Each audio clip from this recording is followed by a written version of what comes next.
말씀 보겠습니다. 잠언 22장 17절에서 21절 말씀입니다. 같이 읽겠습니다. 너는 귀를 기울여 지혜 있는 자의 말씀을 들으며 내 지식에 마음을 둘지어다. 이것을 내 속에 보존하며 내 입술 위에 함께 있게 함이 아름다우니라.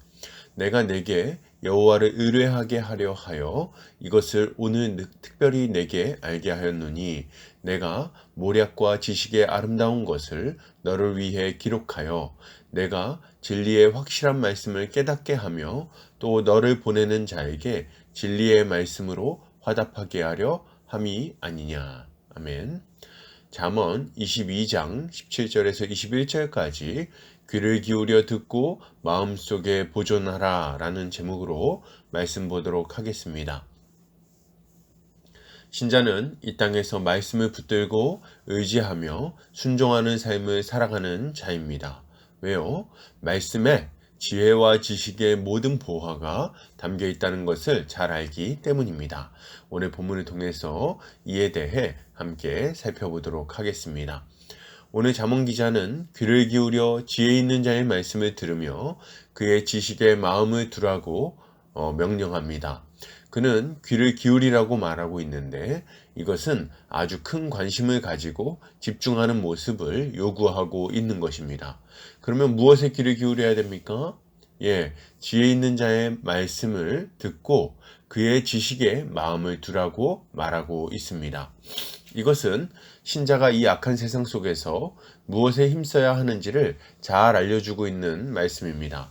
신자는 세상의 소리가 점점 커져서 우리의 마음을 어지럽힐 때 귀를 기울여 하나님의 말씀에 귀를 기울여야 하겠습니다. 세상은 끊임없이 우리의 귀전에 소리칩니다. 성공해야 돼. 부자 돼야 돼. 높은 자리에 올라가야 돼. 바보같이 살면 안 돼. 이게 성공이야. 저게 행복이야. 내 말 들어. 아무 생각 없이 이런 말들을 듣고 있으면 어느 순간인가 우리는 이런 세상의 가르침이 진리인 줄 알고 따라가게 되어 있는 것입니다. 그렇게 신자에게 필요한 자세는 무엇입니까? 귀를 기울이는 것입니다. 우리는 언제 귀를 기울입니까? 주변이 시끄러워서 목소리가 잘 안 들릴 때 귀를 기울이죠. 혹은 아주 중요한 이야기를 들을 때 그것을 잘 듣고 놓치지 않으려고 귀를 기울이기도 합니다. 그러니까 신자는 시끄러운 세상의 소리에서 주의를 돌려 하나님의 말씀에 주의를 집중해야 한다는 말을 하고 있는 것입니다. 그리고 어떻게 해야 됩니까? 그 들은 지식을 마음에 두어야 합니다. 우리는 말씀을 들을 때 한 귀로 듣고 한 귀로 흘리는 일이 참 많은데 이래서는 안 되겠습니다. 우리는 듣는 말씀을 흘려버리지 말고 그것을 마음에 잘 새겨야 하는 거예요. 이때 마음에 잘 새기는 것은 어떻게 하는 걸 말합니까? 말씀을 기억하는 걸 말합니다. 그리고 그 말씀이 과연 그러한가 생각하고 그 말씀대로 순종하며 살아가는 거죠. 이것이 말씀을 마음에 두는 모습이라고 할 수 있을 것입니다. 여러분, 세상의 소리가 우리의 귀를 어지럽히고 있어요. 이런 소리들은 우리의 욕심을 자극합니다. 육신의 정욕, 안목의 정욕, 이생의 자랑을 추구하게 만든다는 거예요. 우리는 이런 세상의 가르침에서 고개를 돌려야 되겠습니다. 귀를 닫아야 되겠어요. 그 모든 가르침에서 관심을 꺼야 하는 것입니다. 왜요? 우리가 듣는 것이 우리의 생각을 바꾸고 우리의 생각이 우리의 행동을 바꾸고 우리의 행동이 우리의 삶을 바꾸기 때문입니다. 당연한 말이지만 세상의 가르침에 관심을 가지고 마음을 빼앗긴다면 우리는 어느 순간인가 진리의 길에서 떠나 멸망의 길로 들어서게 될 것입니다. 그러므로 우리는 진리의 말씀에 우리의 귀를 기울여야 합니다. 말씀에 관심을 가지고 말씀이 우리에게 요구하는 것이 무엇인지 집중해야 돼요. 이렇게 할 때 우리는 진리를 따라 생명의 길을 걸어 영생에 이르게 되는 것입니다. 이어서 보겠습니다. 잠언 기자는 이것을 내 속에 보존하며 내 입술 위에 함께 있게 함이 아름답다고 말합니다. 여기서 보존하다는 샤마르라는 단어가 사용되었는데 이 단어는 지키다, 준수하다, 감시하다 등의 의미를 가지고 있습니다. 그러니까 말씀을 듣고 나서 어떻게 해야 된다고 말하는 겁니까? 그것을 그 속에 잘 지키고 감시해서 잘 보존해야 된다는 말을 하고 있는 거예요. 그리고 어떻게 해야 된다고 말합니까?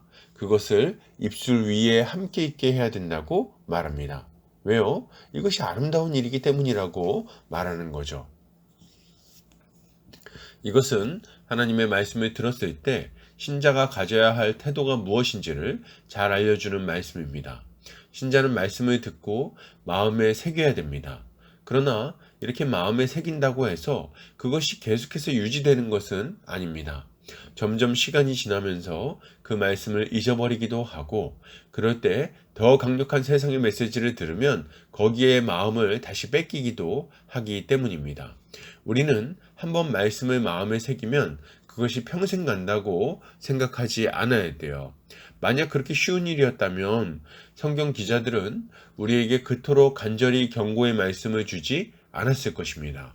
우리는 악한 자 마귀가 우리의 마음을 미혹하고 우리를 넘어뜨리려 한다는 것을 기억하고 근신하고 깨어서 우리 안에 들어온 말씀을 잘 지켜내야 하는 것입니다.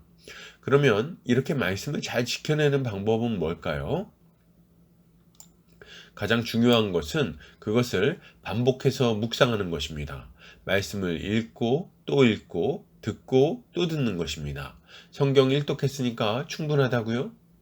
성경 어디에 무슨 이야기가 나오는지 다 아니까 괜찮다고요? 예, 그건 잘하셨습니다. 그러나 이제 다 되었다고 생각한다면 그것은 잘못된 생각입니다. 주님은 자신의 일꾼들에게 말씀하십니다. 주야로 율법을 묵상하고 그 말씀대로 행하여 좌로나 우로나 치우치지 말라. 왜 밤낮 말씀을 묵상해야 되죠? 이렇게 할 때 말씀을 안전하게 보존할 수 있기 때문입니다. 그리고 우리가 해야 할 일이 또 있어요. 그게 뭘까요? 말씀을 우리의 입술에 두는 것입니다. 이것은 이 악한 세상 속에서 거짓 가르침과 헛된 가르침들에 맞서는 적극적인 태도를 말합니다. 무슨 말입니까? 거짓된 메시지를 들을 때 우리는 그것이 틀렸다고 선언하고 하나님의 말씀으로 대적해야 된다는 말을 하는 거예요. 어떤 이들은 이렇게 말할 겁니다. 야, 신은 없어. 세상은 진화했어. 그러니까 내 삶에 이래라 저래라 말하지 말고 너나 잘해. 죄다 아니다 자꾸 말하지 마. 그런 게 어디 있어? 뭐 이렇게 말한다는 거예요. 이때 우리는 말해야 됩니다. 하나님은 살아계시며 천지를 창조했습니다. 그리고 우리의 죄악에 대해서 반드시 심판하실 것입니다. 그러니 지금 그 악한 죄에서 회개하시기 바랍니다. 이것이 우리가 입술에 두어야 할 말씀인 것입니다. 계속해서 보겠습니다. 잠언 기자는 자신이 이것을 특별히 알게 했다고 말하면서 그 이유는 여호와를 의뢰하게 하려 한 것이라고 말합니다. 그는 자신이 이것을 알게 하기 위해서 모략과 지식의 아름다운 것을 기록했는데 이것은 진리의 확실한 말씀을 깨닫게 하고 하나님께 진리의 말씀으로 화답하게 하려 한 것이라고 말하고 있습니다. 무엇보다 주목할 점은 그는 자신이 가지고 있는 모략과 지식의 말씀을 기록으로 남겼다고 말한다는 거예요. 왜 기록으로 남겼을까요? 구두로 전하면 안 되는 겁니까? 예, 안 됩니다. 왜냐하면 말이란 것은 한 달이 건너면 그 의미가 변질될 위험이 있기 때문입니다. 그는 오염되거나 훼손되지 않도록 말씀을 기록했습니다. 하나님의 뜻을 애매모호하게 전한 것이 아니라 누구든지 글을 읽으면 알 수 있도록 아주 명료하게 기록으로 남긴 거예요. 그리고 이것을 기초로 하나님을 의뢰하고 감사하며 살아가라고 말하고 있는 것입니다. 여러분, 이것은 하나님께서 우리에게 베푸신 은혜가 얼마나 큰지를 아주 잘 보여주는 말씀입니다. 하나님은 자신의 뜻을 계시를 통해 우리에게 알려주십니다. 그런데 이 계시를 기록된 말씀의 형태로 주셨다는 거예요. 왜 이렇게 했습니까? 하나님의 뜻을 자의적으로 해석하거나 오해하는 일이 없도록 하려는 의도가 있는 것입니다. 하나님의 뜻은 기록된 말씀을 기초로 분명하게 드러났어요. 나중에 거짓 선지자들이 나와서 하나님의 뜻이 아닌 새로운 가르침을 가르치지 못하도록 확실한 말씀이 이미 주어졌다는 거예요. 이것이 얼마나 안전한 일입니까? 얼마나 감사한 일입니까? 신자는 이렇게 변함이 없는 변질되지 않는 하나님의 말씀을 듣고 읽음으로 하나님의 뜻을 깨닫고 그것을 의지하여 하나님께 나아갈 수 있게 된 것입니다. 그러므로 여러분, 신자가 가져야 할 마땅한 모습은 무엇입니까? 하나님의 말씀을 연구하고 그것을 통해 하나님의 뜻을 분별해야 되겠습니다. 그리고 말씀을 통해 우리를 향한 하나님의 선하시고 기뻐하시는 뜻이 무엇인지를 배워야 되겠어요. 이렇게 할 때 우리는 하나님의 뜻대로 살아가며 풍성한 열매를 맺을 수 있을 것입니다. 결론을 드립니다. 여러분, 하나님의 말씀에 귀를 기울이고 그 말씀을 마음에 둡시다. 그리고 그 말씀에 순종하며 하나님의 말씀을 전하는 삶을 살아갑시다. 이렇게 할 때 우리뿐 아니라 우리 주변에 있는 자들까지도 하나님의 은혜에 동참하는 역사가 일어나게 될 것입니다. 오늘도 주님의 지혜로 승리하는 성도님들 되시기를 주의 이름으로 축복합니다.